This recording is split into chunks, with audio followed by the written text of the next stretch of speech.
Hey, what's up you guys? My name is Tara and here on my channel, I make skincare products. I'm super excited for today's video because we're gonna be duping the Tower 28 SOS spray. Or I really should just be saying we're gonna be making hypochlorous acid because that's literally all that's in the Tower 28 SOS spray. And there are a lot of other cheaper alternatives to this spray, but this just seems to be the trendiest. And who knows, maybe using this product in the title of today's video will get more people to click on it, because most people don't even know what hypochlorous acid is and probably doesn't even know like that's what's in this product. There's honestly so much I could say about hypochlorous acid, but I'm gonna save that for the end of the video because I'm sure most of you guys are here just to figure out how to make it. It's super simple and you can buy a hypochlorous acid machine on Amazon for pretty inexpensive. Today I actually want to test out two different machines that I found on Amazon. I'll have them both linked down below. One was $100 and then the other one was only $14. So you probably can see why I want to test out both of them. One's super cheap, one's pretty expensive. So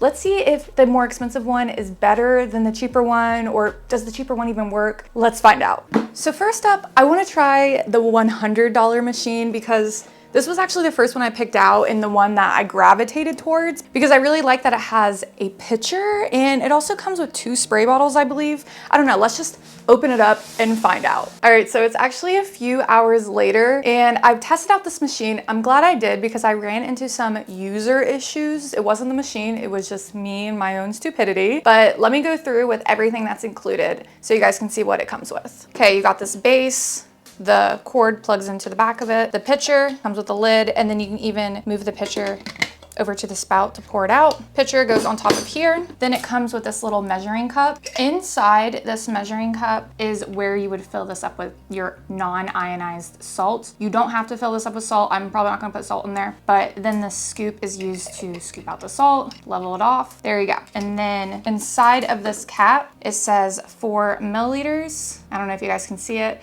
but that is what you use to measure out the white vinegar. Then it also comes with these 2 bottles. This bottle is for the lower concentration. This bottle is for the higher concentration because with this machine, there's 2 different buttons you can press. The one on the left, that makes the lower concentration. This one makes the higher concentration on the right side. The lower concentration calls for 2 scoops of the non-ionized salt, and the higher concentration calls for 4 scoops of the non-ionized salts. All right, so first off, we need to fill the pitcher up with water to the 1000 milliliter max line. I'm gonna be using distilled water. It says that you can use tap water, but I read online that you should avoid using hard waters, and I have well water, so I'm gonna use distilled water just to be safe. Now you wanna make sure you're using non-ionized salt. I purchased mine from Amazon. Make sure it says non-ionized. Now it says to use 2 scoops, which equals 2 grams, but I'm just going to be extra safe, and I'm gonna use a scale to measure the salt. You don't have to do this. I have tested the scoop, and the scoop is pretty accurate. 1 scoop is about 1 gram. Sometimes it goes over a little bit, but for the most part, it's pretty accurate. Just make sure you level off the scoop. And I'm just gonna be adding the salt into this bowl here. So then just add the salt in. Now you want to measure out the vinegar. Make sure you are using this little cap, filling to the 4 milliliter mark. Also, you wanna make sure you're using 5% white vinegar. The vinegar is actually what's adjusting the pH. Hypochlorous acid is active in a pH between 4.5 to 6.5. If it goes to 3 or below, it can actually produce some poisonous gases. Then if it has too high of a pH, it actually becomes destabilized and doesn't even work. So you wanna make sure you have a pH between 4.5 to 6.5. And I got this information from kindofsteven.com. So that's my reference for the pH level. Add in the vinegar. Then this part is really important. You want to make sure you mix it first to help dissolve the salt. Earlier when I was trying this, I forgot to mix it, and every time I turned on the machine, it would turn on for a couple seconds and then turn off. And I'm like, what is going on? Is it broken? No, All I had to do was mix it a little bit to dissolve the salt. So don't forget this step. Now just make sure you put the lid back on, and then all we gotta do is press the left button, which flashes green, and the entire machine will flash green when you do a low concentration. If you do a high concentration, all the lights will flash blue. It takes 9 minutes for a low concentration solution, and then it takes 12 minutes for a high concentration solution. Okay, this next part isn't in the directions, but it's personally what I recommend doing is checking the pH to make sure it's safe. Hypochlorous acid, as I explained before, it needs to be in a pH between a 4.5 to 6.5 in order for it to be active, and also in order for it to not be giving off poisonous gases. You don't want a pH below 3. So I'm gonna pour a little bit into this tiny beaker here. And the cheapest way to take the pH, if I can find them, are with pH test strips. All you need to do is just rip one off, dip it in the water, and then match it to the color. I personally don't like these cheap pH meters. I just feel like they never give an accurate pH. So instead, I'm gonna use my pH meter. You can get a pH meter for as little as like $20 on Amazon. I'll link to a cheap one down below, but the one that I have is about $100. And the reason why it's so expensive is because it takes the pH of thick products like lotions and creams. So if you make skincare products, it comes in handy for that. But if you're just making the hypochlorous acid, I do recommend getting a pH meter to test the pH, but you can get away with using a cheap one.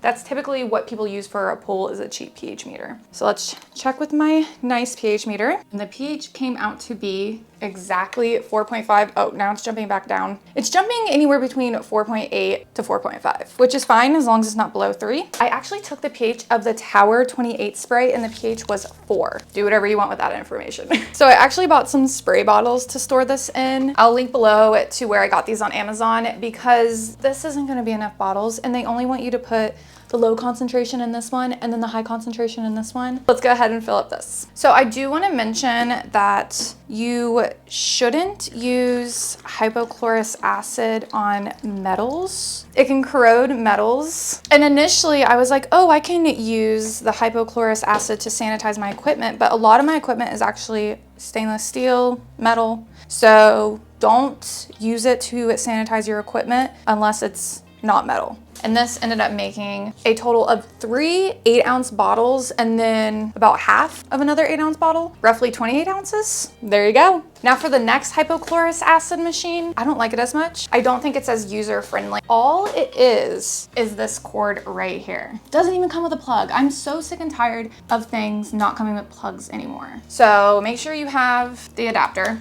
first off. Then you also need to use your own container. I'm gonna be using this 500 milliliter glass beaker here. Remember, you can't use metal. So I initially, when I bought this machine, I was like, oh, I can just like throw this in my sink, make my sanitizing solution in my sink, and then I can like sanitize my equipment in it. But then I learned, yeah, it corrodes metals and I have a stainless steel sink, so that's not gonna work. The instructions are a lot more involved. What they provide you is this like graph. So over here, it tells you how much water, like if you use this much water, you use that many scoops of salt, you let the machine sit for that amount of minutes, and it makes that strength of chlorine, which we haven't talked about that yet in this video, but hypochlorous acid and chlorine, bleach, have the same chemical makeup. So what we are actually making is like kind of a diluted bleach solution, because when bleach is diluted in water, we make hypochlorous acid. They have the same chemical makeup. I'm not a chemist, I can't really explain this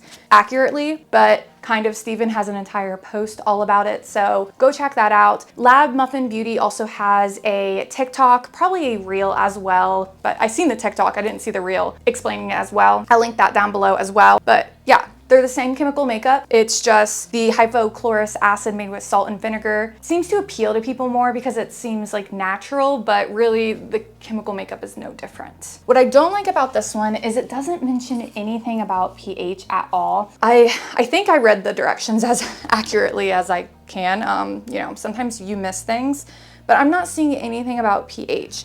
So what I'm going to do is after I measure out the water, I'm going to adjust the water's pH to roughly around 5 just to be safe. So what I'm going to do is a 8 fluid ounce mixture, which calls for 236 milliliters. And again, that's just really hard for the average person to measure out. Well, I guess if you have like a milliliter thing, I don't know. I just feel like the average person might find that hard to figure out. Okay, just kidding. It turns out my distilled water actually has a pH of 5. I just did some Googling. That can happen from oxygen, so it's normal. Yeah, I guess if your water has a pH around 5, that's perfect.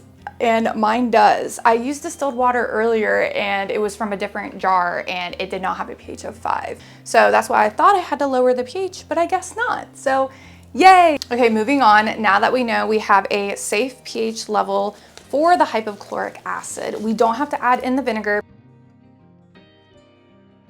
Now for a 236 milliliter batch, it recommends 2 scoops of salt, and they do provide this little spoon here. I wish they said a weight. It's just scoops. So we'll just do 2 scoops and make sure it's the non-ionized salt. I feel like that's like the amount of salt we did for that entire thing. It doesn't say anything about mixing it, but I'm just gonna do a little mixy mix to dissolve the salt anyways. And for this one, you can make different strength chlorine.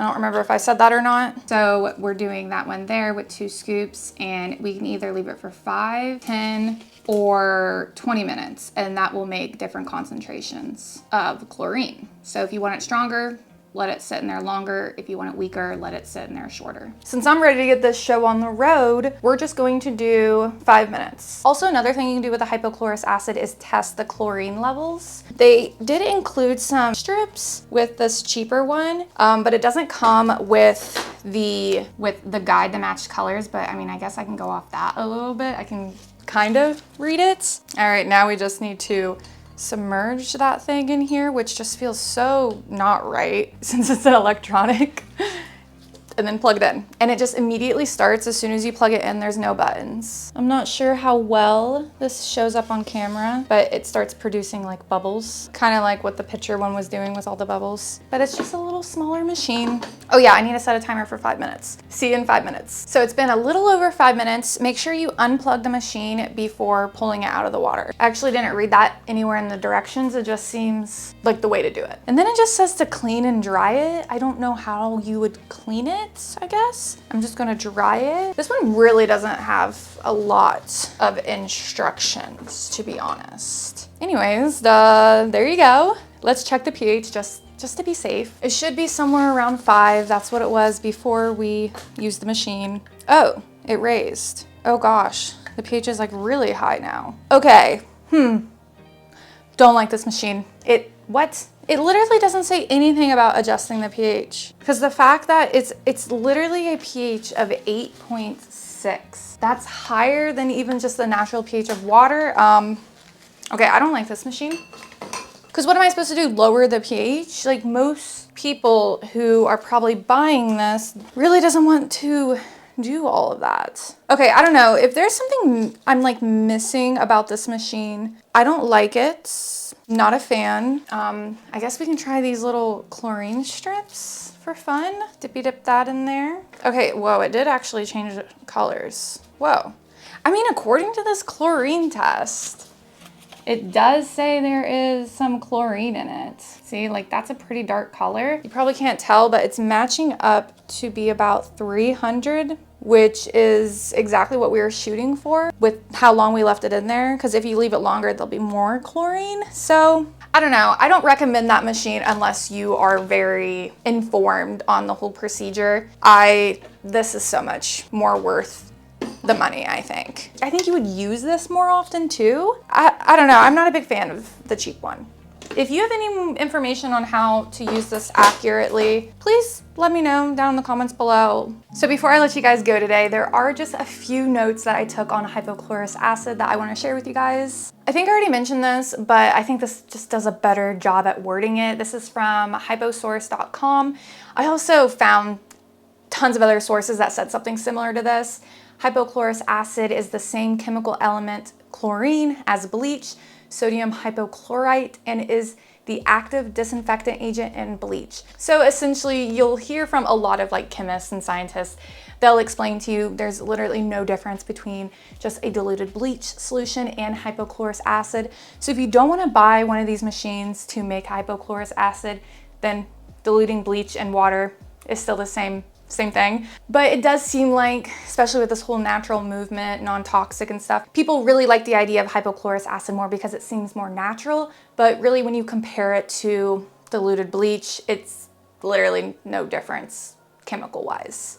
And yes, hypochlorous acid is still a chemical. Everything's a chemical, even water. So here are some quotes, notes. These are just notes. I'm just gonna call them notes from Dr. Dre's video here on YouTube. She did a video on hypochlorous acid. I'll link that down below. But I took notes on some things I found interesting. Some of these are exact quotes. Some of them are reworded.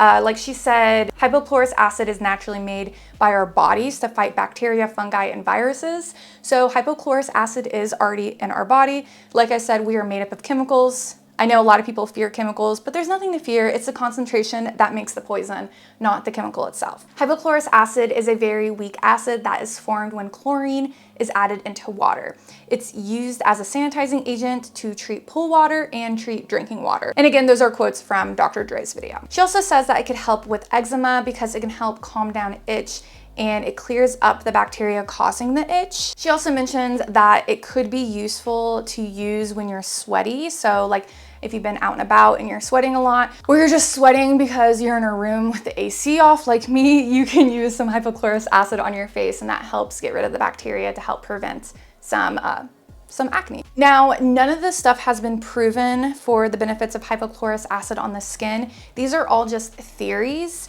because there's not been, oh, it's done doing its self-cleaning. Anyways, there hasn't been enough studies on hypochlorous acid on the skin. So any benefits that you hear of hypochlorous acid being used on the skin, these are all just from personal opinions. They haven't been like clinically trialed to be proven yet. But I always say if something works for you, then keep doing it. Even if there's no evidence of it working, if it works for you, you like it, then go ahead and do it. Again, Dr. Dre says that it could help with acne, but again, there is no proven evidence. Also, just from like all the comments I've read of people using hypochlorous acid on their skin, it does seem to help a lot with acne, but again, this hasn't been proven.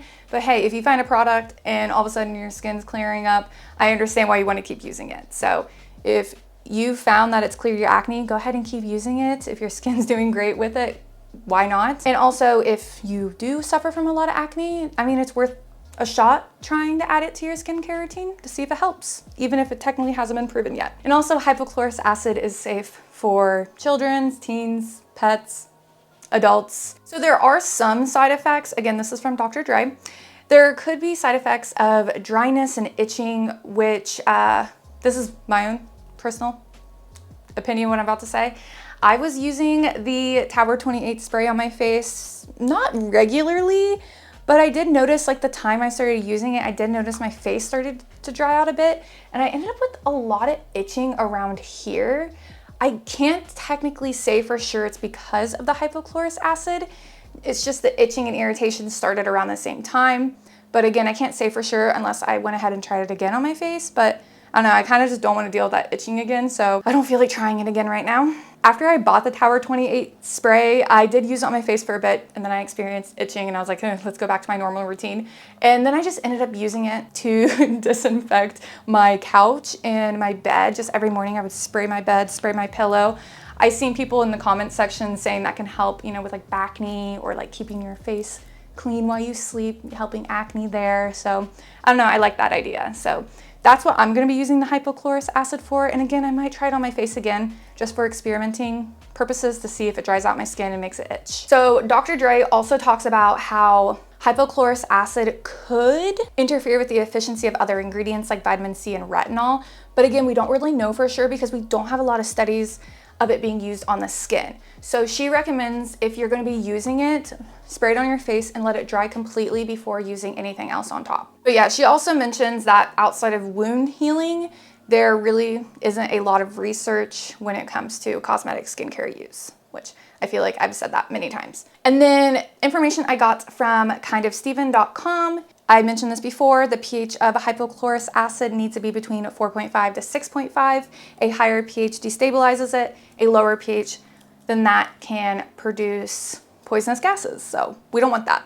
It's very similar to the whole idea of you can't mix other cleaning products with bleach cleaning product because it can produce ammonia gases, so don't do that. Also, hypochlorous acid is extremely unstable. This is the whole reason why I recommend making it yourself if you're going to be using it. It's extremely sensitive to light, heat, and air. I don't know, like hospitals, labs. I honestly don't know exactly who uses hypochlorous acid as a disinfectant, but I know people do. And it's made every 2 weeks. They have a hypochlorous acid machine on site so they can make it fresh, because after about 2 weeks, it loses its efficiency. So that's why a lot of people don't recommend buying it as a cosmetic ingredient and then using it, because we don't know how stable it really is. So that's why a lot of people have turned to making their own. And again, I've seen that a lot of people were buying like gallons of hypochlorous acid on Amazon. This is actually how I got the idea. I seen someone on TikTok be like, look, I buy gallons of hypochlorous acid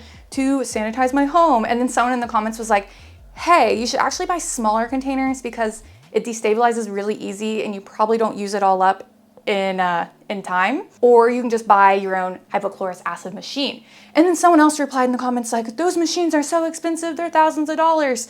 And I was like, I'm gonna find out. And I did a quick Amazon search, found one for $100, and here we are. Here it is. The EPA recommends using solutions fresh as soon as 2 weeks, according to kindofsteven.com. So what I was just saying. And I will link down below to Dr. Dre's video all about hypochlorous acid. I'll link to the post by kindofsteven.com that I learned all about hypochlorous acid. And then I'll also link to the TikTok/reel, whichever one I find the link to first, to the video of Lab Muffin Beauty talking all about hypochlorous acid, so you can learn more. And I'll link down below to any other sources I used in this video. And that's about it. I hope you guys enjoyed it. Leave me comments down below. Let me know if I got anything wrong. Let me know if you're gonna be making your own hypochlorous acid. Let me know if you've tried hypochlorous acid for your skin, or do you use it for cleaning? I wanna know all of your thoughts about hypochlorous acid. Leave them down below. I'll see you guys in the next video. I'm so done. It is hot in here. Later. Also, don't forget to go over and check out my Patreon, where I post 2 exclusive videos every single month. So there are a ton of videos you can go over there and binge watch for only $5 a month. And for $10 a month, you can get a small business shout out, or maybe you have a YouTube channel. So let's go ahead and shout everybody out. Nature's Farm Girl, thank you so much. Let's Blend, thank you. HempyGirl.com, ShopLevi's.com or ShopLevi's.com. 7th House and Oak on Etsy, at Black Petal Beauty on Instagram, Owl and Lily on Etsy, ZayelaMoore.com, I hope I said that right, EmbraceBeautyEssentials.com, LegendaryBathandBody.com, at Stardust Bath and Body on Instagram, AstariApothecary.com, Reviga Cosmetics here on YouTube, Nature's Magic LLC.com, and exorebb.com. Everybody will be linked down in my description box. Go sign up if you want a shout out, or if you just want bonus content. The shout out tier might be full. It's full pretty often because I only have so much space in the description box to link to everybody.